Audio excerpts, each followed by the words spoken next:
Hello friends, எல்லோரும் நல்லா இருப்பீங்கன்னு நினைக்கிறேன். நானும் இங்கே நல்லா இருக்கேன். ஸோ இன்றைக்கி நம்ம சேனலில் என்ன பார்க்க போனால் மிளகாய் கிள்ளி சாம்பார் தான். அதுக்கு வந்து நான் ஒரு 50 கிராம் பருப்பு எடுத்திருக்கேன். எனக்கும் என் ஹஸ்பண்டுக்கும் மட்டும்ன்றதுனால கம்மியாகவே எடுத்திருக்கேன். உங்கள் வீட்டில் எத்தனை பேர் இருக்காங்களோ அவ்வளோ குவான்டிட்டி எடுத்துக்கோங்க.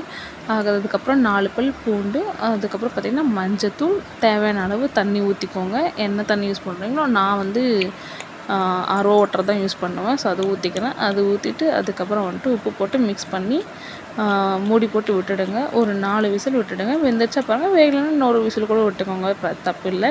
அதுக்கப்புறம் குழம்பு தாளிக்க ஒரு பாத்திரம் வச்சுக்கலாம். எண்ணெய் ஊற்றி கடுகு உளுத்தம் பருப்பு போட்டுக்கோங்க. அது பொரிஞ்சதும் சீரகம் போட்டுக்கோங்க. போட்டுட்டு சின்ன வெங்காயம் போட்டால் நல்லாயிருக்கும். நான் பெரிய வெங்காயம் தான் போட்டிருக்கேன். பொடி பொடியாக கட் பண்ணி போட்டிருக்கேன். போட்டு அதுக்கப்புறம் கருவேப்பிலை போட்டிருக்கேன். கருவேப்பிலை போட்டுட்டும் காஞ்ச மிளகா தான் இதுக்கு காரமே. நம்ம மிளகாத்தூள் தனியாத்தூள் எதுவும் யூஸ் பண்ண போகிறதில்ல. ஸோ உங்கள் குழம்புக்கு உங்கள் காரத்துக்கு ஏற்ற மாதிரி போட்டுக்கோங்க. நான் ஒரு 5 காஞ்ச மிளகா நல்லா உடச்சி போட்டிருக்கேன். 2ஆக உடச்சி போட்டிருக்கேன். அதுக்கப்புறம் ஒரே ஒரு தக்காளி மட்டும் குட்டி குட்டியாக நறுக்கி போட்டிருக்கேன்.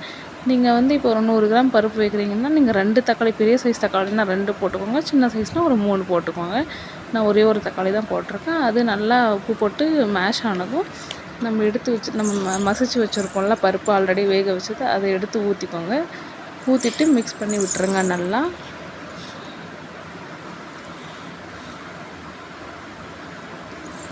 மிக்ஸ் பண்ணிவிட்டு உங்களுக்கு எவ்வளோ தண்ணி தேவையோ அவ்வளோ தண்ணி ஊற்றிக்கோங்க. எனக்கு 2 பேர் இருன்றதுனால நான் நம்ம வேக வச்சோம்ல அந்த குக்கரையே அலசி ஊற்றிடுங்க. அதுக்கப்புறம் அது நல்லா கொதித்து வந்ததும் புளி கரைச்சி வச்சுருக்கோம்ல அதை எடுத்து ஊற்றிக்குவாங்க. அது நல்லா கொதிச்சதும் கொத்தமல்லி தூவி இறக்கிடுங்க. அவ்வளோதான், ஃபினிஷ் ஆகிடும்.